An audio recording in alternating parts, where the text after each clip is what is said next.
Bonjour l'Afrique, bonjour le monde, bonjour le Congo. Mbote na bino bande konyo so bolinga ngai ndeko na bino mubanga kapyamba.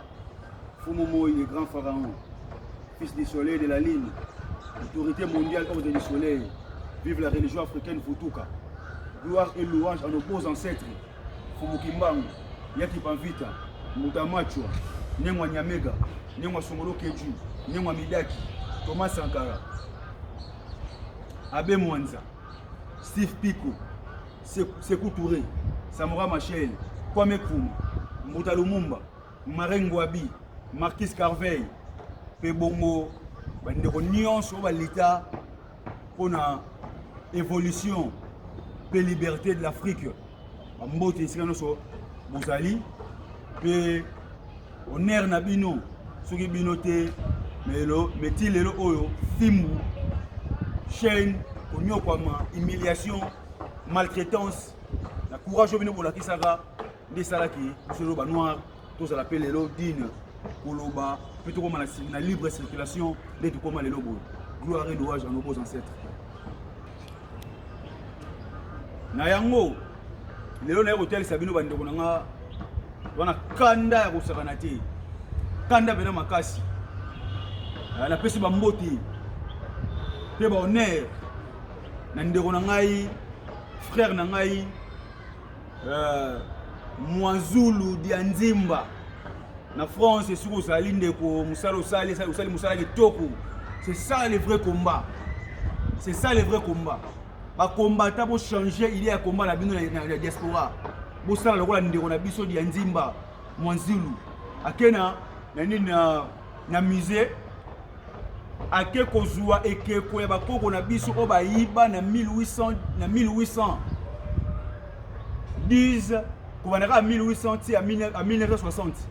Bah, piller Biso et cet homme, ces jeunes, ces frères, à sali force, à sali courage, et on compte en amusé, pour déclarer aux bien commun, Biso africain. Ça nous appartient. Et il a été éloquent, il a été fier, il a été courageux. Et on sait là, et l'on acte pour Abongo. Bravo Naoundeko, pour continuer, Moussala qui top. Bah, combattant Moussou Esika en Europe, voilà le vrai combat. Combat exactement entre Biso et Biso. Ça, c'est pas le combat. Tu revends des Africains. Quand tu as une guerre froide entre Bissou, tu as entre Bissou et Bissou noir. Quand est-ce que l'Afrique est unie? Vous avez un combat, vous êtes découragé. L'idée de PC va mettre la poteau, on est d'accord avec ça. Et après, qu'est-ce que vous faites? Vous combattez quoi? Vous tirez la bloc à Bongo. Monsieur va remettre à terre. Hey, passez à côté à terre. Là, c'est bien. Mesure on a besoin. Comment ça va mesure besoin qui? Mesure de sécurité. Mais combat sur quoi besoin de la combat ni? Bien besoin l'Europe bande on a et ça na site touristique moko za na États-Unis. Et c'est basala espace des esclaves. Ba job noir, basala bango ba statue belé ba kanga bango ba chaîne. Ba kana bazo filmer. Mais ça va bien qu'on ne buka. Ko buka ba chaîne wana. Vous qui êtes là-bas aux États-Unis, c'est ça le vrai combat. Il y a que nous ne sommes plus en esclavagisme. Toi, sur la colonisation, nous sommes maintenant un peuple libre et souverain. Nous avons le droit à la vie. La dignité. Il faut être respectable et honorable. Il faut honorer les noirs pour respecter les noirs. Vous devez changer votre maturité. Yarobunda. Pour ce que vous avez loyengé. Combat les oies bomaye tout tire la hausse les côté parce que les lots auto sala et zapona pour marquer histoire pour ton bande na biso baroya ba mona ba trace historique au bistutika pour passer ba relève ya kokoba na combat c'est combat za munene makasi musée kabelo ba que le combat sera long et populaire tout le monde a bunda bagaro et ça là yo moi c'est ce qu'on sali. À part sexe, moi aussi, on a mon tout, tu es un humain. Bunda, Tomboka, personne n'a droit à déclarer un mot parce que c'est un yo bango baibaki. Droit de l'homme, et ça bénéficie que quand la bango blanc, mais pas noir droit de l'homme exacté. On est comme coterie, on est comme anérie. Noir, tout la mouka. Qu'est-ce que vous attendez les peuples africains? Bon, c'est la nuit. bozela ni dans une période où beta biso film boute dans une période où bakanga biso ba oteka biso sous terre nous sommes maintenant libres ya ko déclarer puis ya ko tomboka ko loba nous sommes ngo besoin nous avons interpellé le président africain vous le président africain ici ka bozali botsa ko mimona ba faible vous êtes le président vous avez géré batou le 7 janvier 2015 attentat mo salama en Europe journaliste mo français na kombo ya Charlie Hebdo a Koufaka na quelques membres na quelques citoyens françaises ba Koufaka na quelques juifs et ça pagaille na monde mobimba tout le monde a ça ba polo je suis Charlie je suis Charlie je suis Charlie mais le ba bomi George Floyd a Koufi tout ce que le monde est président moko ya mutu mwindo a sali déclaration sali discours concernant sujet wana de ba bomi noir wana tout ce que le monde ngoti. Mais en 2015, tout le monde a président africain qui a rendre hommage à Français qui a fait un attentat. Bon, on va faire polo à Jésus Charlie. Mais Lelo, un noir à Koufi, tout le monde est président qui a fait un discours. Il y a un loba concernant le peuple. Aucun président noir a fait le loba.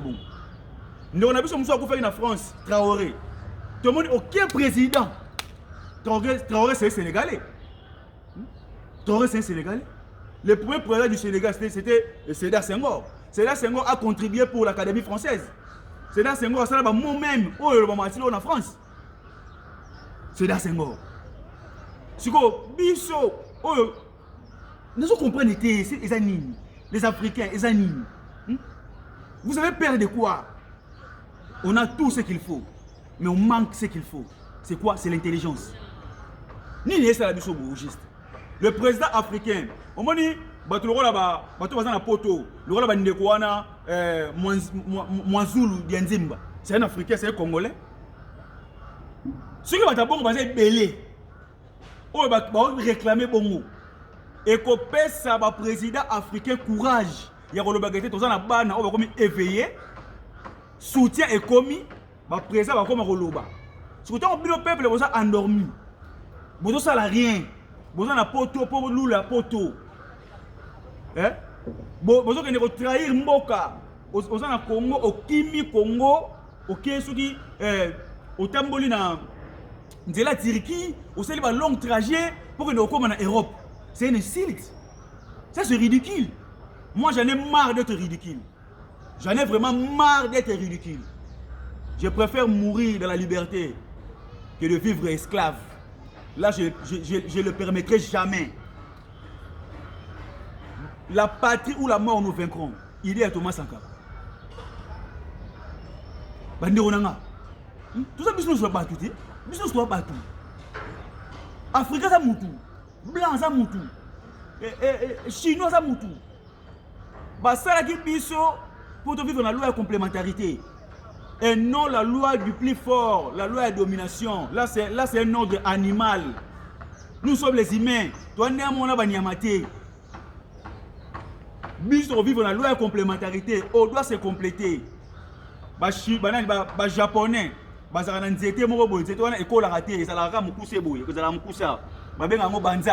l'arbre japonais, l'arbre sacré à Japon, eux, ils ont pas japonais. Banzai. Banzai, ils ont na Japon. Biso na Congo, tu as un VA. Le VA, c'est l'arbre qui produit le caoutchouc. Donc, caoutchouc, et ça la biso on a VA, après ça, on produit caoutchouc. Banani, japonais, bazana banzai, banani yoyo, mindele, bazana raisin, bazana olive, nzeto ebo tambouma avec un olive. Donc, c'est la diversité naturelle. On peut la richesse du monde. Ce qui biso on a posé à par exemple olive. Bango, bazana beota mususu ya veillé pour ça et le robot. Tout ça échange. Et non, bango ba boto la ngo ba kenda on encore. Ils ont raté. Ils ont raté. Quelqu'un qui a une tête qui raisonne, qui réfléchisse bien. Alors que l'ingati va côté ma na poche, ba boto le biloko na epé mutona kende nango. Là tu es un imbécile. Tu es un idiot. Ndeko. Tous on a ba connaissance, tous on a bêtise, ya buzoba. Tout tu mupandi. Tout la réalité. Le monde a une tendance religieuse na yo, on a la sambela na lingomba bo. Zona maté no lingomba ya buzoba, boaka yango. C'est la réalité. Les Africains sont ridicules. Les Africains sont ridiculisés. Les Africains sont humiliés. Nous sommes une race où ils sont humiliés dans le monde. La race où ils sont. Ils noir, le roi ngungi. Et c'est le roi ngungi a été mieux au bêtis pas. Ah. Bon, excusez-moi, au côté de ça passe.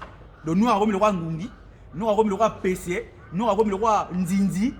C'est ça nini. Surtout comme on a des degrés, on a l'église Jésus, l'église Mahomet, l'église les religions étrangères et qu'on jamais qu'on développe le concept sabbat. Parce que la religion est pour nous bloquer, pour nous en emprisonnement spirituel.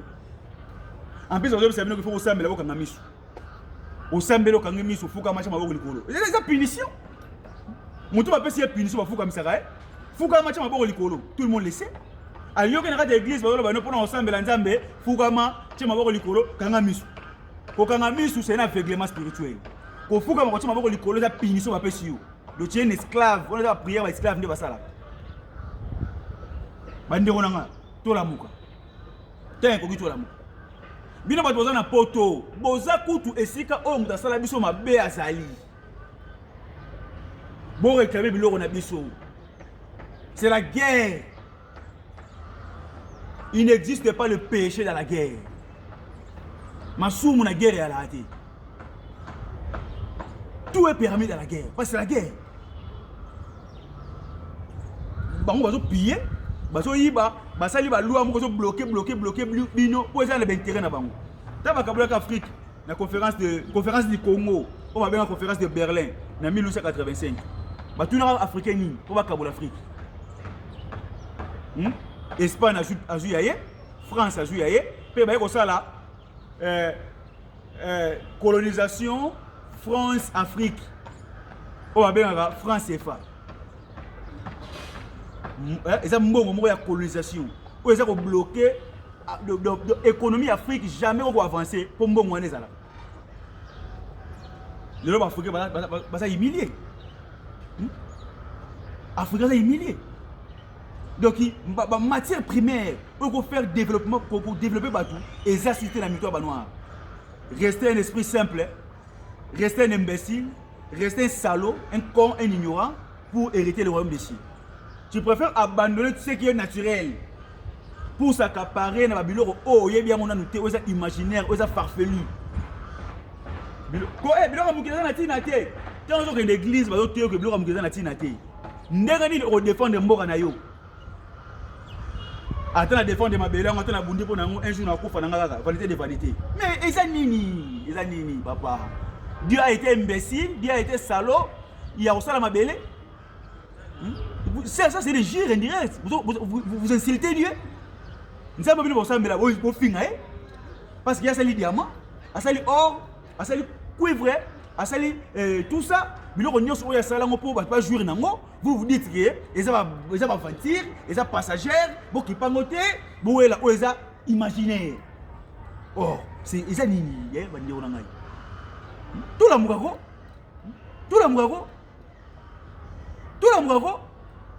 Ah, où dit nango? Oh, ça c'est la sorcellerie ou quoi? C'est l'envoûtement au nid. Et ça envoûtement, les Africains vous êtes envoûtés. Vous évoquez des démons, des sorciers, des esprits malheureux. Voilà ce qui vous inspire. L'ignominie, des actes honteux, soit par celui qui l'a fait, soit par celui qui l'a subi. C'est ça qu'on appelle l'ignominie. La bassesse, des conneries, la schizophrénie, c'est ce qui va noir bazar. Être ridicule. Ridicule. Un président noir, soit comme en Europe, il est ridiculisé. Baroti n'a pas de premier ministre de Yambaye. Baroti n'a ambassadeur et l'euro moro boya qui n'aurait pas président. Est-ce que les États-Unis n'ont pas de États-Unis sont Angleterre? Les États-Unis, c'est un pays des Amérindiens. C'est un pays des Indiens. Dans l'histoire du monde, noir à les États-Unis avant homme blanc. Ce n'est pas Christophe Colomb qui a découvert les États-Unis d'Amérique. C'est pas lui. C'est un noir. On a découvert Kango. Mais voilà, les noirs, ils sont nobles. Ils sont hommes de bon cœur. Ils sont rois. Ils sont dignitaires. Ils ont une idée de esclavagiser les gens, de noir aider. Ici, pas ses alliés, ici, mes alliés, noirs de porter solution. Allez, va profiter d'amour au noir à l'accès Batou. Bah, Zong Célesco haine. Parce qu'ils enviaient l'Afrique. Ils étaient jaloux des pharaons. L'homme le plus riche du monde, c'est un Malien, Mansa Moussa. Kangi, histoire wana bachama mupandi, bazo la kisa mutu moko boye soki Salomon. Oyo, temple na ye ezalaka construit na ba manso ba utaka na Soudan. Architecte a fait un plan, il rampe de tir, mais ba manso ba réaliser un plan wana, c'était des Soudanais. Pe ba biloko nyonso oyo ezalaka na temple roi Salomon wana, ba biloko nyonso ezalaka kuna na temple d'Israël, ça provenait du Soudan. Et on va bien le royaume Koussou, aujourd'hui appelé abusivement Soudan, ou pour la référence historique, on va royaume Kouch. Mais c'était le royaume Koussou. Napoléon, par la jalousie, quand on comprend que nous noirs de la civilisation monde. La civilisation était en Afrique. L'Afrique est la mère de la civilisation. L'Afrique est le berceau de l'humanité. L'Afrique est Afrique. Par jalousie, avec bon non. Si c'est comme ça, il faut casser ma sphinx et ma pharaon. Bakena Memphis, Bakena Héliopoli, Bakena Thébèse, Bakena Mboko Babenga Alexandrie. Tout le buste historique vénérable des pharaons, bazolo ba bête ba dynamite. Le roi zolo ya batu mwindu. Eza munene o babenga le nekamise. Babuki bazolo. Bami ko sala ba film Égypte, ba tira ba pharaon ba mindele. Soki ba sali dessin animé, ba tire pharaon mundele. Pour gloire son aka na ngam na ba. Mais le lobo suki to ebi bino suku. To sala bino na maboko. Boza na place bo kimati.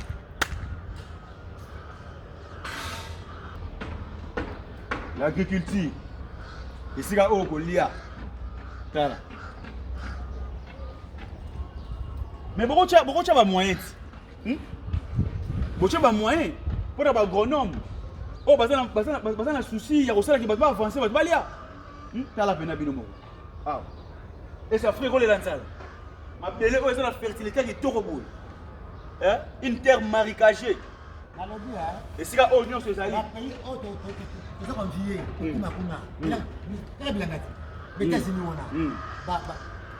Italie, c'est le même district. Pour la tomate.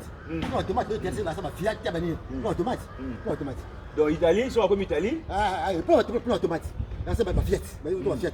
Le lot à quel poteau. Or, bisous, facilité, il y a pour la mongue belé. Mais, agriculture, va combien gros. Soit une bonne monnaie, va tout ramener dans la poteau. L'Afrique du Sud.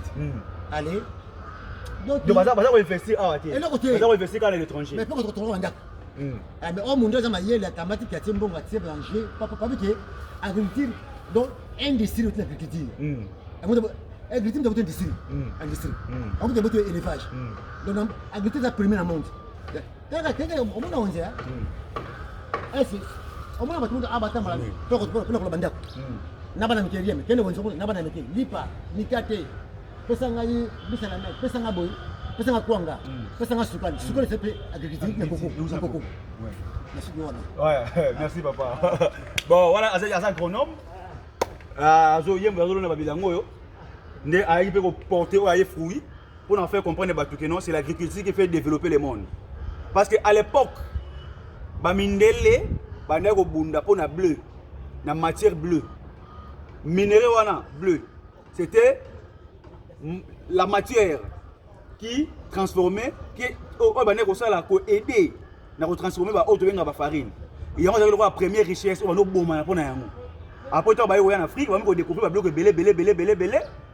On va botter comme belé. Parce que Europe est un cimetière.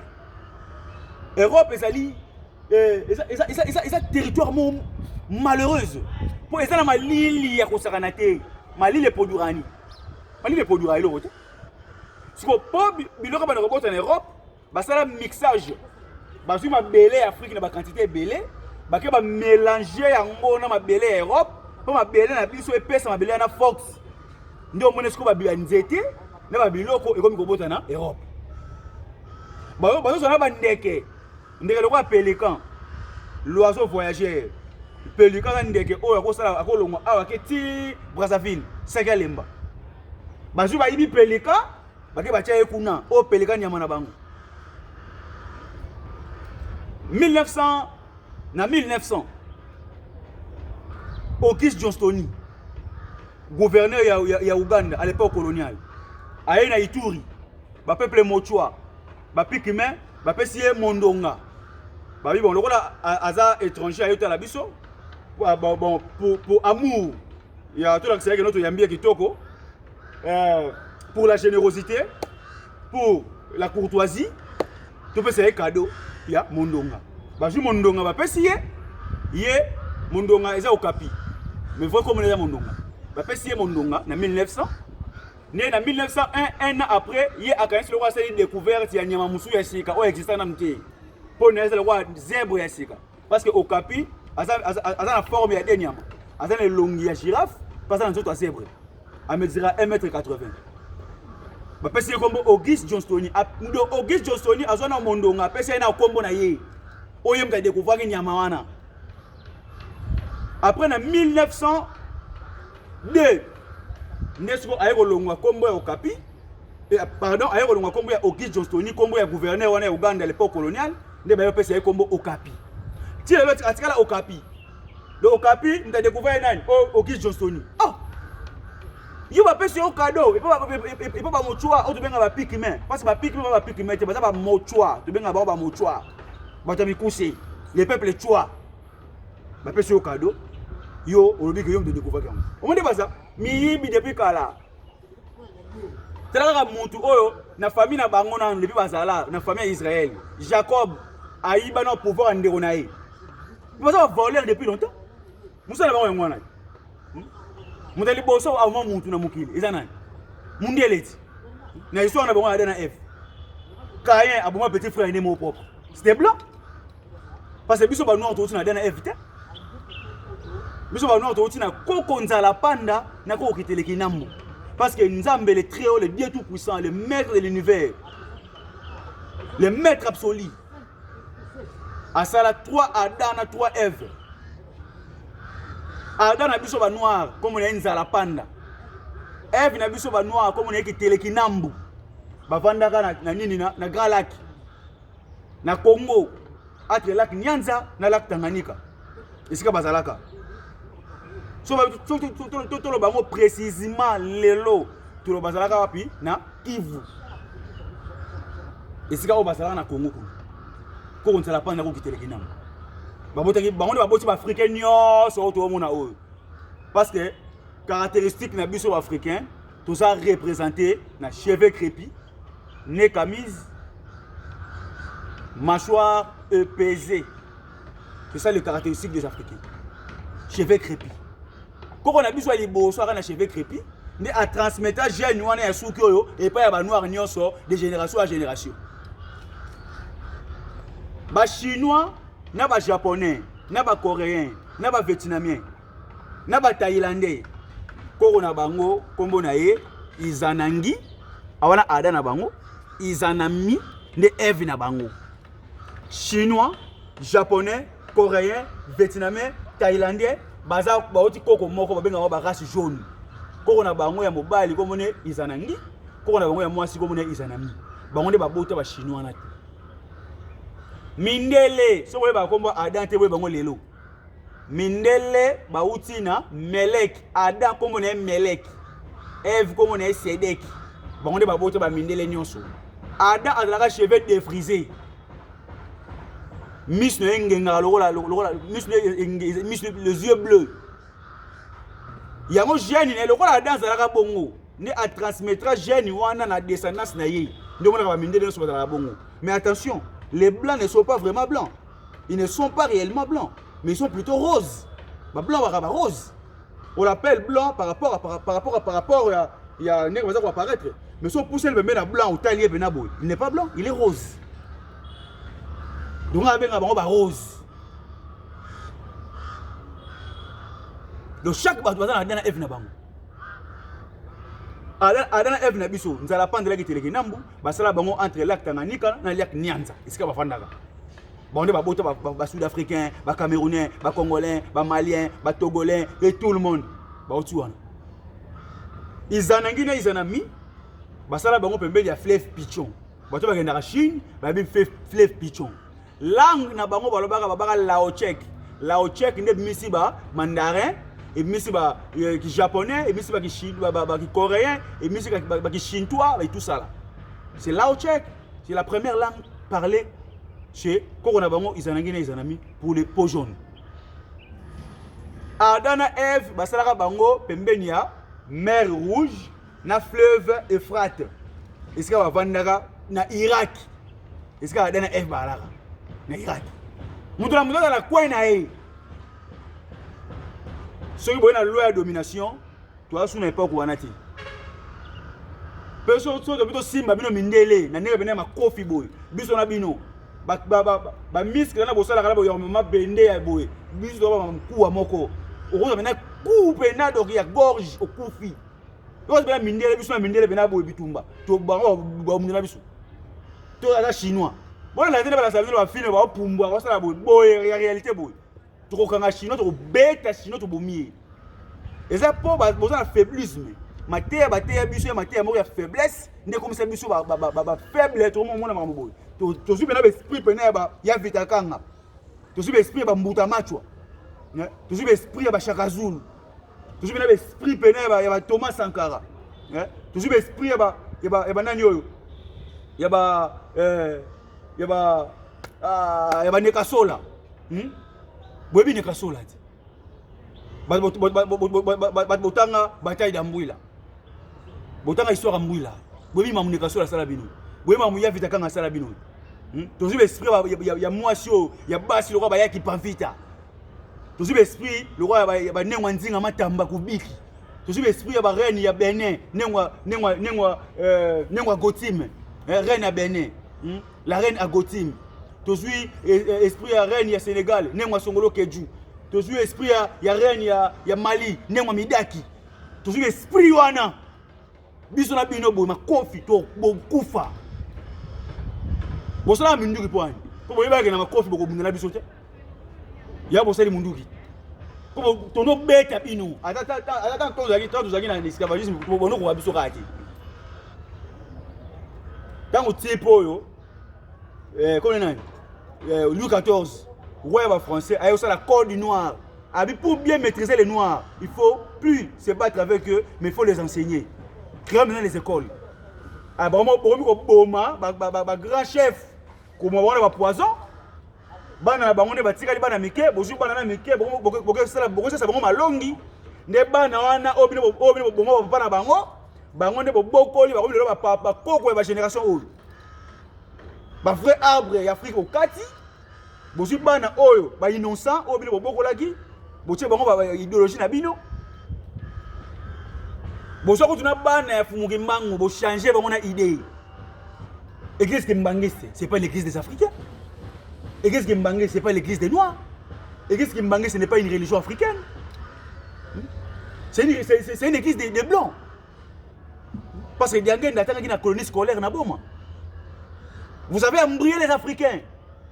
Toi, sur notre stade, Macron, vous avez présé à France. La bêtise, non, au lobby, ceux qui sont en Europe, pour mettre un vaccin. Ceux qui ont des mesures, pour souffrir, pour parce que les Français vous avez le côté. Vous êtes en matière première, vous avez rien, vous êtes un pays pauvre. Vous vivez dans des magouilles, dans des corruptions. Corruption dans mon banane, il y a bien noté. Vol, il y a mon banane, il y a bien noté. Assassinat, il y a mon banane, il y a bien noté. Poison, il y a mon banane, il y a bien noté. Bien noté, il y a poison, il y a corruption. Vous êtes des mendiants, il y a la terre, Les Africains n'ont jamais été demandés. Parce que les Africains, ceux qui ont lié Africains en plein air. Ensuite, bloc à Tchangouana. Ceux qui ont payé les cas, mon père sur la bolia, mais la maï, ceux qui ont les cas qui, quand on a attendu Koulala, lobby, qui n'est pas au Kenya. C'est ça l'Afrique. À la ville de Boélibiso, ma clôture. Boélibiso, ma ville anormal. Beaucoup de méfiance dans le monde. Donc, c'est méfier là-bas. Nous ne sommes pas responsables. Si aujourd'hui le monde souffre, c'est à cause de vous. Bon, le monde, je bêtement. Après, nous sommes des intellectuels. Nous sommes des boys. Moi, je suis sonite. Moi, je suis sonite. Bon, on va piller les lots. On va dans la Bible. Bon, Exode 3, 18 à 19. Nzambe na bango Yahweh. Aoti na bana Israël va piller les Égyptiens biloko. Exode 3, 18 à 19. Bam via Afrique. Sur ce biso Afrique de télémité. Ba on tire biso té, sur qui biso de télémité. On doit se mettre debout. On doit applaudir. Ba combat, tala bo bangelo roté parce que ba masu mutu té. Tala ndeko, bo banga té on na zaboé, sur na célébrer ba bomanga, ba ko bo mo su té. Parce que monde spirituel na biso eza déjà coexister peut fonctionner. Batumba qui pas vite, pas prêtre catholique. Laurent de Ligue na Bernardo de Gallo. Le 2 juillet 1706. Batumba qui pas vite. Bakate vite kanga Kingo. Le 29 octobre 1665. Ya vite kanga o babundana na bataille ya Mbwila. Ba pesa kombo ya Antonio Ier. Bakate Kingo. Pe bakati Kingo, di bakate Kingo samedi. Bazu mutu evita kanga babetela ngo bale. Babeti ngo bela bale. Ale dimanche batu ba église. Bazu mutu ya mutu, bacha ko la cher. Sango ya mundele bien toje na bango ya baventurier. Atie mutu evita kanga wana, aote ya siri mutu wana. Mutu nyonso ko revendiquer le roi evita kanga. Mutu nyonso ko luka sala a défendre Kibobino, a suka le roi evita kanga. Batu ko ngobanga. Et ce que tu fais quand le grand prêtre, le grand roi, ta force, ma casse, bakati mutu, et bon ngai. Des Africains, Afrique donc, pourquoi faire vite à Kanga? Pour tout mamaya qui pas vite, pourquoi faire un nekasola? Des salaires qui nous va nous avoir monté quand même. Faut mukimbangai. Faut mukimbanga lobby, ba jeune, ba moni ngai te ba otanga comme on a pas défendre ngai. Voilà, monsieur tout. Oui. Mais ça, c'est quand on peut se dans la poteau. Pour changer liste de combat. Pour combattre une cause noble. Pour ça, on a livre mingi. Parce que âge pour nous le bon de l'équipe. Beaucoup de nous millionnaires. Bon nous aura rien de survie. Bon c'est platine de voir na poteau. Parce que vous sundoli ouais binomboka. Vous vivre na poteau. Bon, il y a un luka. Tant que vous avez vraiment malmené bino, vous ça bino n'importe quoi. Et vous n'êtes pas content, na mambo le kakuna na poto. Vous êtes content na moti. Mais revendiquez-vous. Muto c'est la revendication négociateur. Parce que on revendique quand on a la raison. Sur les réseaux sociaux on se revendique. Ba président africain, ba zali ba nègre de maison. Bato mundela boko la tangisa bango classe, acha bango maturité mundele. Ils sont noirs mais ils ne sont pas blancs, ils ne sont pas noirs, ils sont noirs de peau. Mais leur esprit est blanchissé. Baza blanchissé. Ba blanchissa bango, ils sont blancs, intérieurement blancs, mais extérieurement noirs. Intérieurement blanc, extérieurement noir. Ils ont peur de blanc. Ah, Thomas Sankara, Burkina Faso. La patrie ou la mort nous vaincront. Banderonanga, l'on a web sabino, on a web sabino yango. Tobunda bagarre. Oyo mwasi, oyo mobali. Biso sto abatu. Andeo ya sexe na o mwasi wa mutu. Kochona ki mwasi te onga na mwasi. Oh te, wa mwasi mo mutu. So ba beti mbata oyoka pasi. So ba chubi mbeli oyoka pasi. Ndebe mobile oyoka pasi to ba beti mbata. Ndebe mobile oyoka pasi to ba chuba mbeli. En dehors, il y a sexe na biso ko différencier biso sexuellement. Bon, nous sommes tous les humains, tu vas battre. L'Afrique est massacrée, l'Afrique est menacée.